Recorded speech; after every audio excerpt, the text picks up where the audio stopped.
Shakespeare. Shakespeare-y. I don't know why I've heard that before. But how to write a love letter like Shakespeare? Why would you want to write a love letter? You want to write a love letter because it is the easiest way to prove love. And I've said this before, and it's really important. A love letter, the purpose, okay, is to demonstrate love that is already there. If you're messing up, treating someone horrible, I don't know, I'm sure there's a list of things. Do not write a love letter. I know I can't hold it against you, and I don't know you, and this is the risk of the internet in some sense. But I would not advise it. It's supposed to demonstrate what's kind of already there. So let's get into it. How to write a love letter to Shakespeare. I'm sitting down because I'm lazy, but also because, my God, so many conspiracy theories about this guy. Did he live? Did he not live? Did he not? He wrote around 40 plays, which is an average of 2 plays a year, which is an immense amount of work. Such a good work ethic he had. What's people's solution is to that? He didn't write it. Imagine spending all of your life with such a huge work ethic, trying your best to write all of these plays, and not even trying your best, but enjoying writing all of these plays, having so much of your heart and soul poured out. I'm a writer, can you tell? And then people be like, it wasn't him. What? I would go mad. But I would be dead, so I don't know how mad one could get in the afterlife. Anyways, there's so many theories. Most of the theories are choppy. Like, the thread is kind of okay. So, like, one is that they didn't find any books he read, but he did go to grammar school. Another one is, well, it could have been this person, but then he wrote like 20 plays after that, and that person had already died. It's all choppy. I think it's just, in one way it is very infuriating, but in another way it's a huge compliment. His biggest theory and his biggest drama is his existence and the fact that he wrote so many plays that people don't even believe he wrote them. So in some sense, there's a huge sense of flattery that one could find, that I didn't find. So let's get into it. Let's give you a little bit of a debrief of who he is. Why are we doing that, by the way? We're doing that because you want to write like him. But before you want to write like him, you want to know if you are like him. Because I've done Lord Byron, I've done Oscar Wilde, I've done tons of other people. You want to pick a writer that you are like. If you're not a Lord Byron, don't pick a Lord Byron. If you're a stoic person, Lord Byron is not the person for you. If you are like a Lord Byron, Oscar Wilde is not for you. These are very distinct people with, I hope you're doing none of the like illegal, horrible things they did. But they are, without that part, very distinct types of personalities. And that's why I love writers, because they tend to be very distinct types of personalities. But another correlation I have seen is the more, not even successful ones, but the ones that write a lot, like a Shakespeare, and the other one as well, the Edgar Allan Poe, like these kind of archetypes tend to have less of a drama in their personal life. Shakespeare had a wife, and she had a child, not before him. They had a child together. There are some theories. There's one poem where he might have had a crush on a guy. We don't know.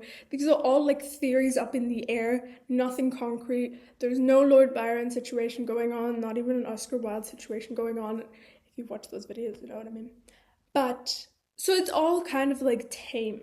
His personal life is tame. Some mysterious relationships that historians debate, like, yeah, it's kind of a nothing burger. If you look at the Lord Byron video, it's a nothing burger compared to Lord Byron, where Lord Byron, every 2 seconds, he'd commit a crime and then write a poem about it. So, there is no record of him reading. That was one of the things why they thought. There is a list of 10 people that they think could have written his plays. They all, again, are choppy, but I wanted to have shared that. And now, let's get into Shakespeare words, because I'm a nerd at heart. And I found it so cool that he invented 10 words. Isn't that something or other? So we're going to do that, and then I'll teach you how to write a love letter like him. Inspired by what? Of course, Romeo and Juliet.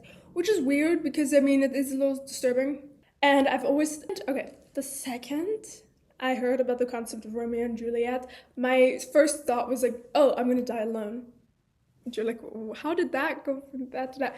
Because it's like, unless everyone pulls a Romeo and Juliet, you die alone. You either die before them or you die after them. And I don't know why, but the scene of in my head where like you live all of your life together with someone, and then in your last dying breaths they go to get you water, and then you died, and then they return and to hand you the water and you're already dead. I don't know why I have that burned in my head. Maybe there's a movie with that concept and I forgot that that was from a movie. It sounds like it is, maybe, but I don't know. So let's get into the words. Let's nerd out. I also will have timestamps. So if you're not a nerd like me, that's fine.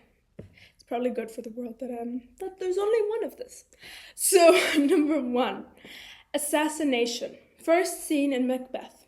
Bedazzled. First used in Taming the Shrew. Number 3, dwindle. First appears in Henry IV, Part 1.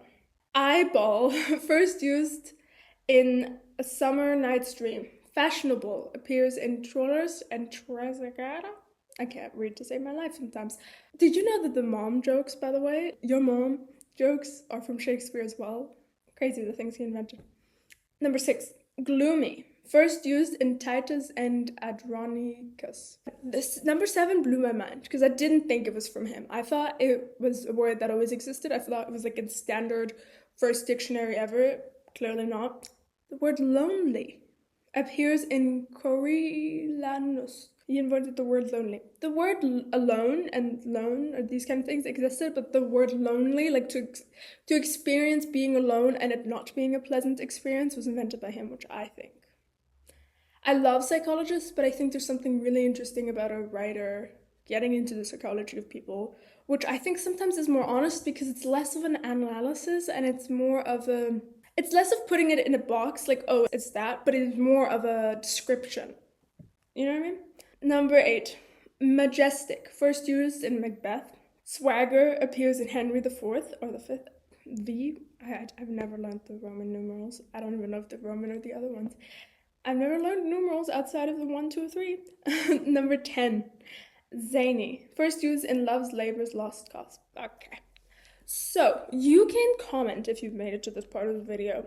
Which a Shakespeare quote you love, please share. I'm sure there's a lot of Shakespearean fans. And also, a Shakespeare quote, if you want this, you have to add it to the comment at the end.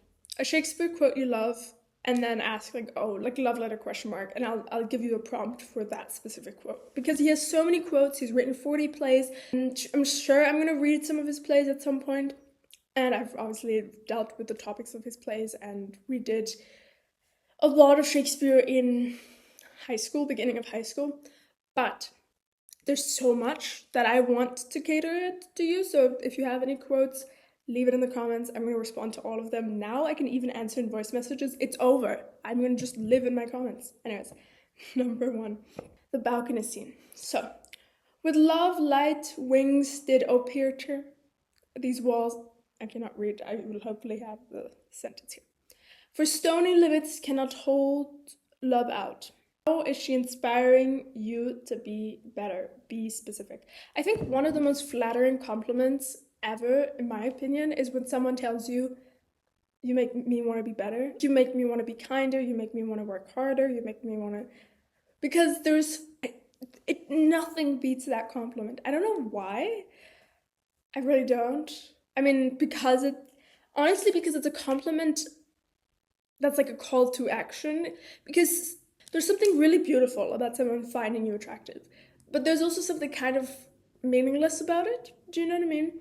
Where it's an observation, it's not an action. It's very like, oh, and it's like, thanks. It's also usually, unless you spend all of your time in front of a camera or in front of a mirror, your own beauty is not something you observe or particularly care about for the most part. I'm sure there's exceptions for sure. But for the most part, people see your face more than you see your face. Which sounds counterintuitive, but like you hear your thoughts, you hear your mind, you have your mindset, you have your soul and spirit. But your face is not something you're like constant. Do you know what I mean? For the most part. I'm sure there's exceptions. But so then when someone sees your personality, it's like, that personality makes me want to be even better. But be specific. Because I think that compliment can kind of just come off of like, okay, how horrible were you before? You know what I mean? And you don't want to leave that feeling. So you want to explain. Oh, I want to work harder every time I'm at the gym. I want to add an extra weight because I want to have strong arms to make you feel safe. Or whatever way that is, you have to know what way it is for you. But I think that is really, really cool. So cute. Okay, number 2. If I profane with my unworthiest hands this holy shrine, the gentle sin is this. My lips to blushing pilgrims ready stand to smooth that rough touch with a tender kiss. Cute ways you introduce a kiss. I saw a TikTok recently about that where they're like, this is how you announce a kiss. Because I think the first couple kisses, some people ask, which is nice. But you want to make it kind of smooth. You don't want... So this is more... Unless it's not. But this is probably more something you write down so you have it in your head. But there's like cute ways to say that. Instead of like, can I kiss you? It feels a little formal. But when you say something along the lines of like, do your lips need company? Or something like that. That's kind of cute. I think that's cute. And yeah. Next one. Number 3. Final one. But you can comment, as I said.